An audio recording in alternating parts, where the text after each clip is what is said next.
どうも、こんにちは。デミコでーす。はい。というわけで、今日はですね、こちらのほどいた系統を使って、モザイク編みをしながら、おしゃべりをしようということでございますよ。はい。ねえ。いや、ちょっと待って。私、どっちの針使ってたっけ ?4 号だっけ？確かこれを編むときは4号使うんだったと思うんだけど、はい。こっちだったと思うんでね。はい。いや、もう早速編み始めていきますけどね。今日のお話の内容、ここでちょっと最初に言っときますわ。ね。今日の話題はね、大まかにしてね、おそらく2つだと思います。はい。大まかにして2つ。はい。まずは、先日お亡くなりになった、世界的音楽家、坂本龍一さんのお話をね、まずさせていただいて。で、その後、このニュースが入ってきて、その坂本龍一さんを偲ぶ思いもすっ飛んだっていうぐらいのニュースなんですけど、私にとっては。っていうか、これは国にとってはですね、はい、陸自ヘリの行方不明の事件ですね。事故と言われてますけど、どうなったんだっていう話でね。その2つをちょっとね、主に中心にやっていこうと思うんですけど、早速編んできますけどね。いやね、まずね、坂本龍一さんが亡くなったっていうニュースを聞いたときに、そうだよねって、もう私はもうある程度の覚悟と言いますか、ずっとね、闘病生活されてて、で、まずいなっていうか、もうそろそろだなっていうのは、もう去年の暮れから、だいたいなんとなく分かってたことで。で、暮れにコンサートやりましたね。オンラインでっていうか、撮ったものですけど、録画されたものですけど、で、これが最後のコンサートになるだろうっていう本人もそういうふうに言ってたんで、もうダメなんだろうなと。そこでちょっと思ったわけです。本人としてはもうこれが最後になるだろうと言ってるということはですね、そういうことなんだろうなと。で、それで、それでも、こんなに早いとは、その時はまだ思ってませんでした。まだね、去年の12月の時点では、こんなに急に来るかとは思ってなかったんですが、12月の時点ではね、1月に入って、高橋幸宏さんが亡くなりましたよね。同じ、YMO でやってた、ね、幸宏さんが亡くなった時に、いや、これちょっと、もしかしたら近いかもなと。ね、年内持たないだろうな。いや、もしかしたら数ヶ月、夏まで持たないんじゃないかなっていう感覚でしたね。私の中ではなんとなく。ただ当たっちゃったっていうかね。こんなに早いとも思ってなかったですけどね。もうちょっと先かなと、ちょろっと思ってたんですが。でも一応予想していたことなので、ショックもそれほどひどくなくと言いますか。不思議なことにね、私ね、当時、だから YMO を聞いていた時、その後、幸宏さんももちろん大好きだったんですが、どっちかって言いますと、坂本龍一のが好きで、だけど、ショックの、どっちの方がショックだったかっていうと、幸宏さんの方がやっぱりショックでしたね。一番最初だったからっていうのもあるんだと思うんですけど、幸宏さんの方がショックで、坂本龍一の場合は、それはね、そこまでのショックはなかったかな。むしろ幸宏さんの方がちょっと突然だったかなっていう気がしますね。病気で療養しててっていうのは聞いてたんですけど、ね。だからね、脳腫瘍っていう話もあったし、だけど、やっぱそっちの方がショックだったかな。ね。で、坂本龍一が亡くなったって聞いた時に、そうか、と。泣くこともなかったですね。泣くこともなく、すんなり受け入れて。で、なんだろう、音楽は大好きだったけど、途中から、私のその彼に対する見方が大きく変わったのは、やっぱり震災の後で、震災の後にね、その電力が足りないって話になった時にね、あの人もほら、社会活動家として、そういう地位を得てからは、私の意見とは本当に相反すると言いますか、私の意見とは全然もう違う意見をお持ちの方だったので、学生の時にね、もう高校生の時から学生運動をやってたような人ですから、その理由がね、モテるからっていう理由で運動してたそうなんですけど、それがね、年取ってきてからも、なんか、むくむくとそれがまた、何ですかね、頭をもたげてきたのか分かりませんが、もともと環境に関しては興味を持ってた人なんていろいろ言ってはいたんですけど、でもここまでなんかこう左旋回がひどくなるようなね意見をそんなになんていうのかな、昔は主張はしていなかったんでね、やっぱりね。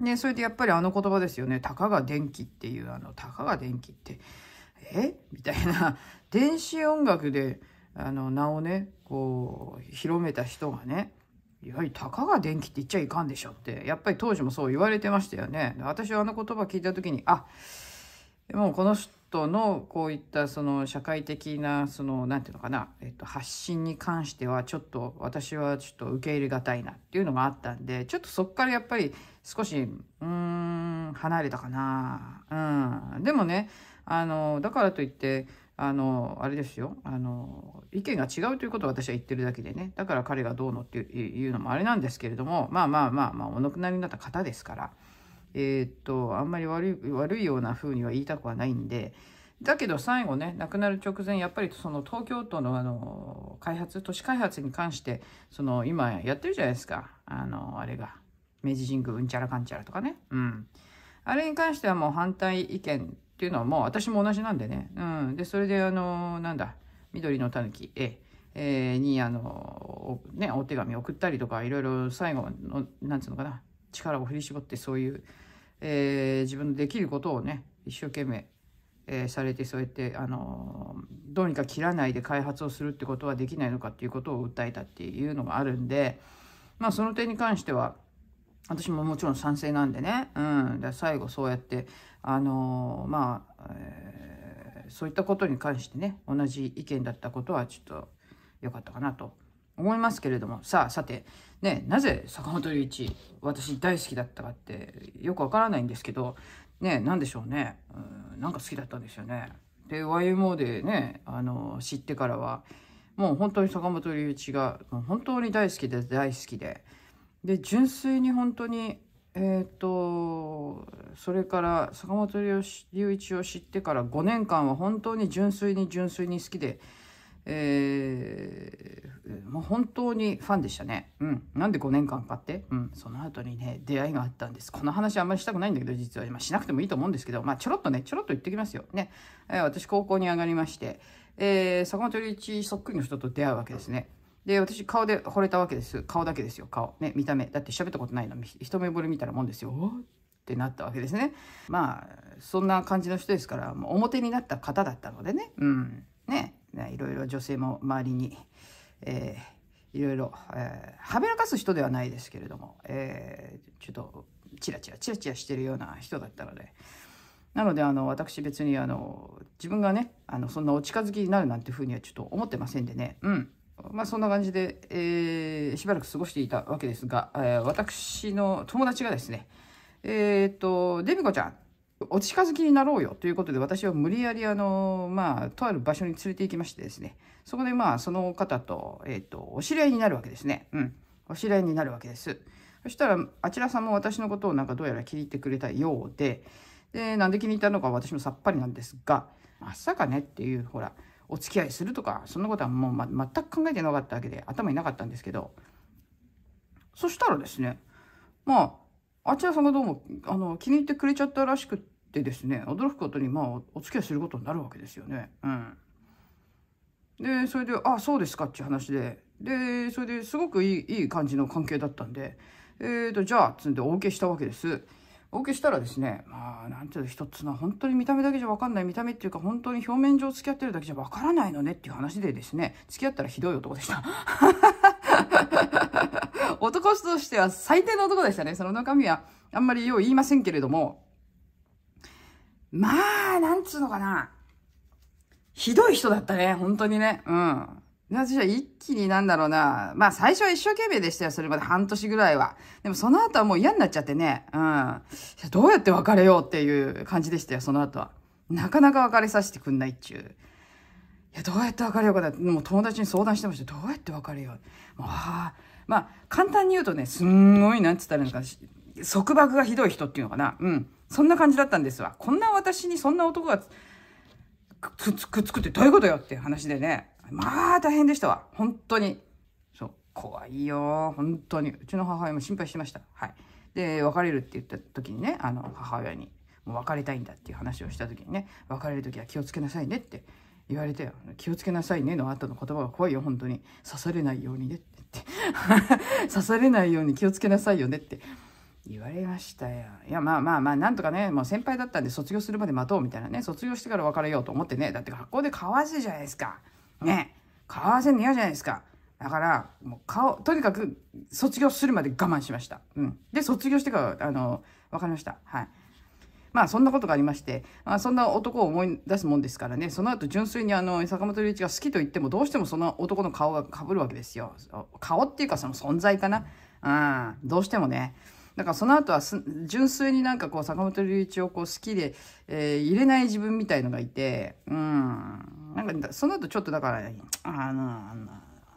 付き合わなきゃよかったなと思うわけですけれども、まあまあまあまあしょうがないです。それはね、もう自分の過去ですからね、消せませんからしょうがないんですけど、だからなんていうのかな、それからその後からだからやっぱりちょっとね、その以前、その純粋に好きだった頃とはちょっと違う目でやっぱり見るようになっちゃったんで、ある意味自分の心がちょっと避けるみたいな、だって結局その男大嫌いになっちゃったからね、その男が大嫌いになっちゃって別れたからさね、嫌じゃないですか、やっぱりそんな男のことを思い出すのも。まあでもその後ね、またいろんな人と付き合って、まあ、彼に対するこう嫌だなっていう思いとかね、そういうのを、なんていうのかな、まあ薄れていくわけですけれども、でもそれでも本当大嫌いになって別れた人って、本当に私ね、いろんな人と今まで付き合ってきましたけどね、大嫌いになって別れた人ってその人ぐらいですよ、本当に。だからもうそれから本当にね、なんて言ったらいいの、束縛する人はもう絶対嫌だって思うわけですよ。でもそういうのってね、男ってやっぱりね、付き合ってみないとね、分かんないんだよね。そういう束縛するかどうかって。で、その後もう一人束縛するような男と付き合うんですけれども、全然分かんないんですよ。やっぱり付き合わないとそういうのって、本当に。全然分からない。その男と別れるのも必死でしたけどね、本当に。まさに必死でした。いやー、本当ね、束縛男はね、もう大変、別れるの。大変。だってさ、なんて言ったらいいの？あと、こっちが別れたいって言ってもさ、僕は別れるつもりはないからとか、普通に言っちゃうからね。普通に言っちゃう。何言ってんのって。いや、もう、どっちかの気持ちが終わりになったらね、なくなったらもう終わりでしょ、カップルなんてって。それでどうやって続けていけるのって言って。続けていけるわけないじゃないっつって。でも僕はまだ好きだから。いや、私はもう好きじゃないんです、みたいなね。大変でしたよ。あれ坂本龍一の話だったらいいな。こっち行っちゃった。まあいいや。はい。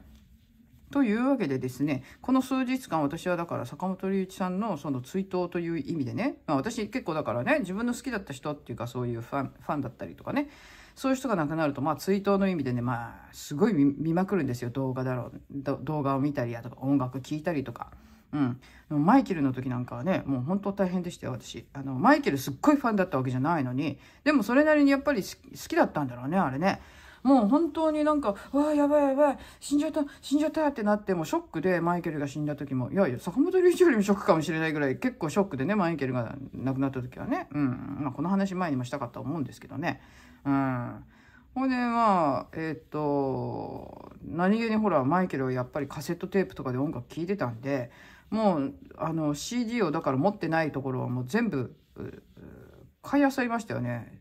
本当に。そうでしばらくはもう本当にマイケル漬けでしたしね。だからだからいろんなそういった音楽の自分の好きだった人たちが亡くなるとやばいやばいやばいっつってすっごいなんかもう聞きまくりますけど、そういう時にね。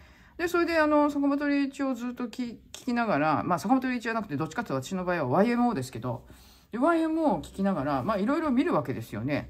関連する動画でいろいろ出てくるもんだから、これも出てきた、これも出てきたって。で、昔の YMO のコントね、いろいろだから、ひょうきん族に出てたりとかさ、あとは、もじもじくんやったりとかさ、あとさ、あとなんだ、ダウンタウンのね、やつ出たりとか、その中でやっぱり、全部好きなんですけれど、全部好きなんだけど、やっぱり一番好きなのっていうか、YMO は YMO で好きとして、坂本龍一単体で出てるので好きだったのは、やっぱりええ感じかな。ね。やっぱり、それの、あれですね、アホアホマンですね。アホアホブラザーズですね。あれ最高。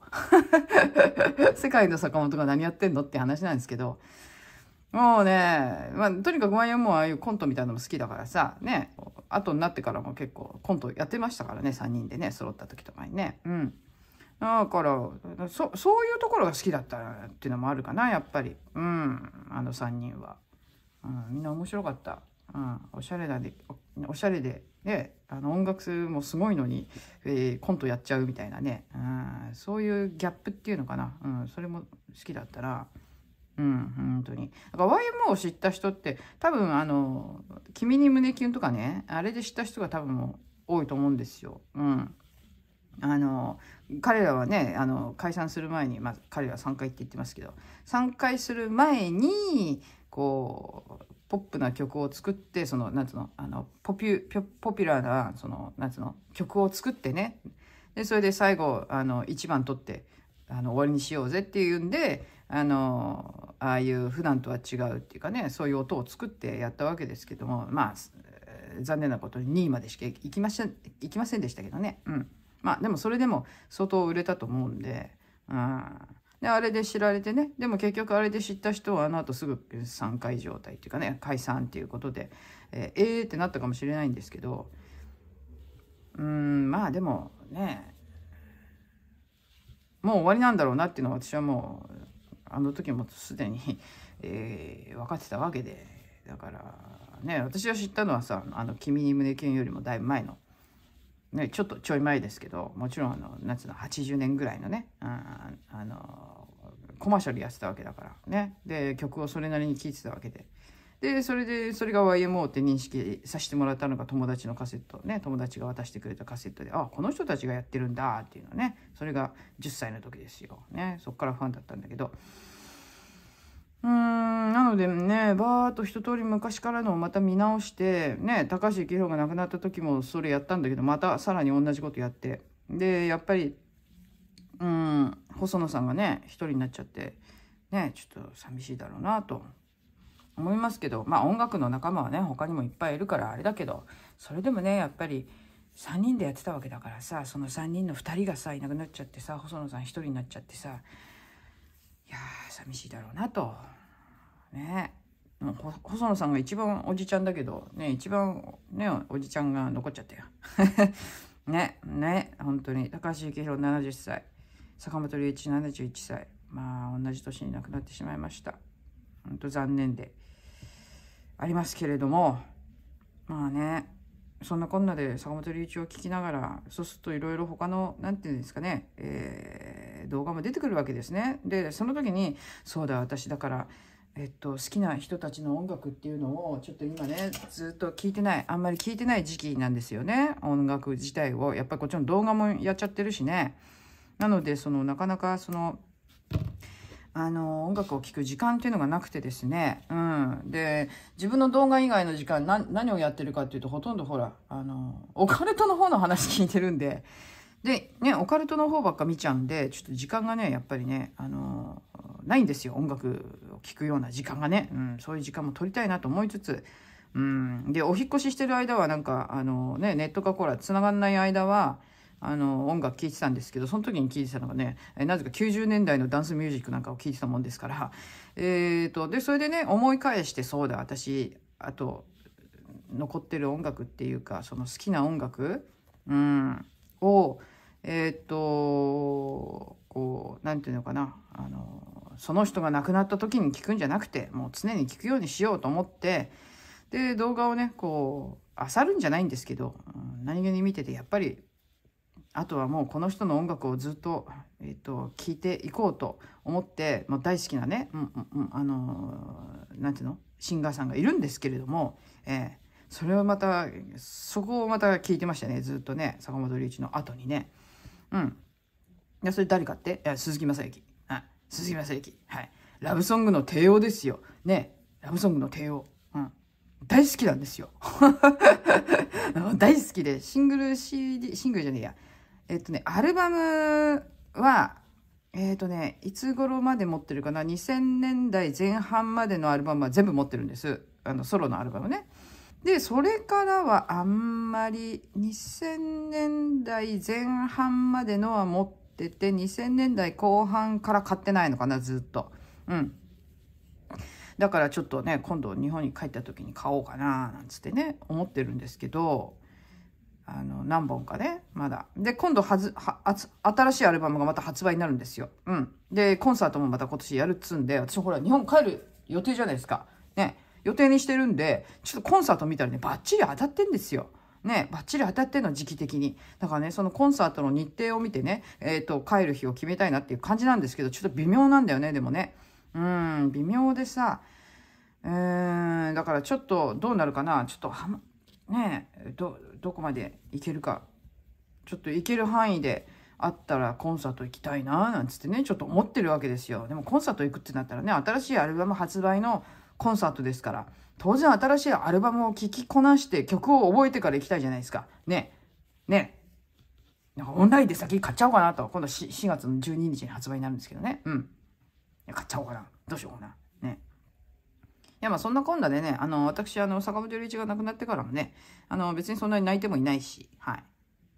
でもね、不思議なことにね、私ね、坂本龍一が亡くなってから、じゃあ、センベリでもまたちょいとね、全部は見ないんですけど、まあ、好きなシーンだけちょっとこう振り返って見てみようかな、なんつって、で、それで、そしたら、たまたま出てきたシーンを見てね、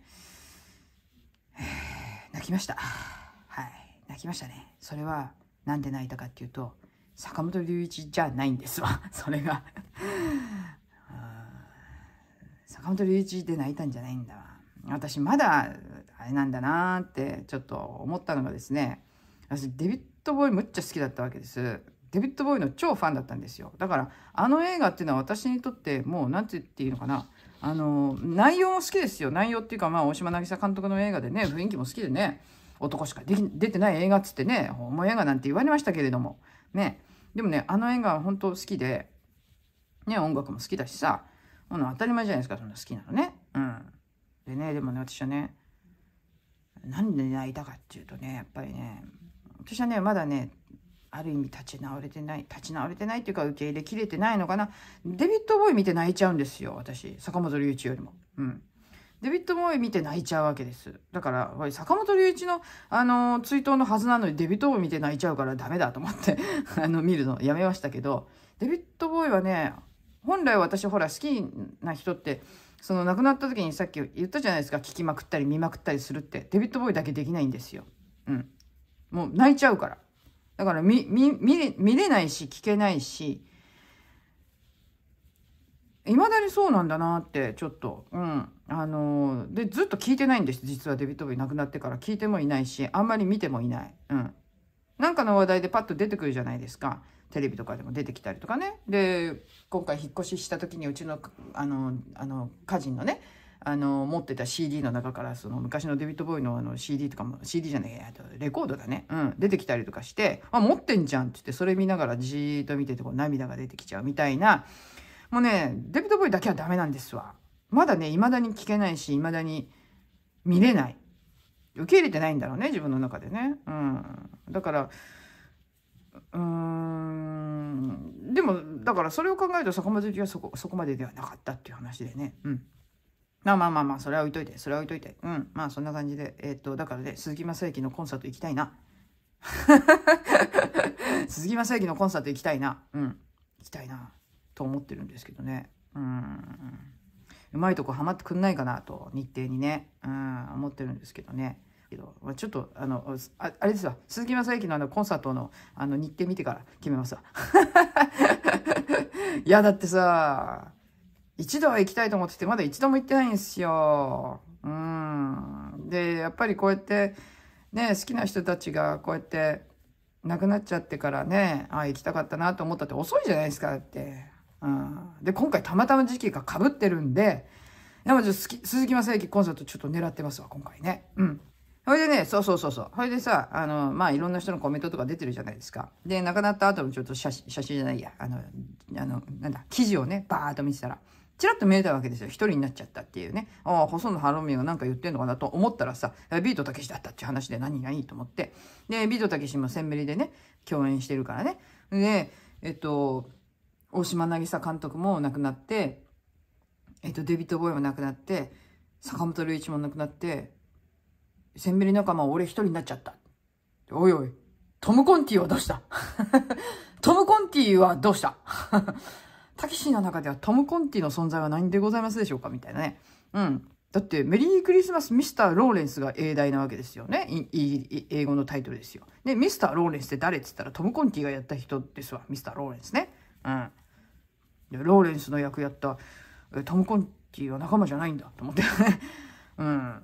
まあまあでもね。よくでもあれだよね。デビッド・ボーイがほら日本に来た時にね。うん。レッツダンスの時のツアーだと思うんだけれども、それで日本に来た時に集まってんだよね。ちゃんとね。で、テレビ番組も出てて。うん。坂本龍一と、坂本龍一だけじゃないけど、あの時は YMO もいたけど、YMO と、あれ私間違ってんじゃないまた。違うんだっつうの、これ全部パーッとね、これね、間違えたよ。間違えた。はい。これね、こうやって編んじゃいけないの。そうそう。意味ない。これね、ちょっとね、直すよ。はい。こっから普通に編んでいかないとね。そう。あの時はだから、デビッド・ボーイと YMO とたけしとちゃんと大島渚とみんなテレビ集まっててね。うん。そう。で、デビッド・ボーイの前で、坂本龍一が洗面を引くっていうね。うん、そういうシーンがあったりとかして。ね。そんな同窓会やってたわけだけれど。そこにはやっぱりトム・コンティはいなかったわけで。まあ、そうだよね。デビッド・ボーイが日本に来た時にやったわけだから、しゃあないね。それはしょうがないんだけど。まあでも私にとっては、だから映画はね、やっぱりね、こう、最高傑作ですよ、私の。なんていうのかな、映画の中では。うん。いや、デビッド・ボーイ最高だよね、やっぱりね。うん。あれ坂本龍一の話だった。まあいいや。はい。そんなわけでね、私はね、そんな人たちが好きだったわけで、でもそういう人たちがどんどん亡くなっていっちゃう。ね。まあ、しょうがないよ。そういう年齢に差し掛かってきてるからとは思うんだけれども、でも、やっぱりね、亡くなった時に亡くなっちゃったな、もっと聞いてくればよかったな、なんつって後悔しないように、今回は、日本に帰ったら鈴木雅之の、コンサートに行きたいと思います。はい。何の話だよって。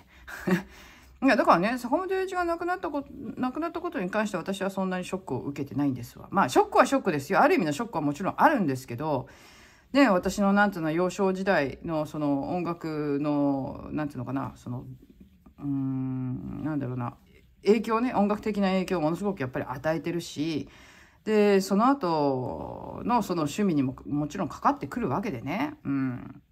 まあでも言ったらね、それはあれですよ。映画音楽とかは好きなんですよね。彼のね。映画音楽とか、あとはコンピューター音楽ですね。電子音楽とか YMO。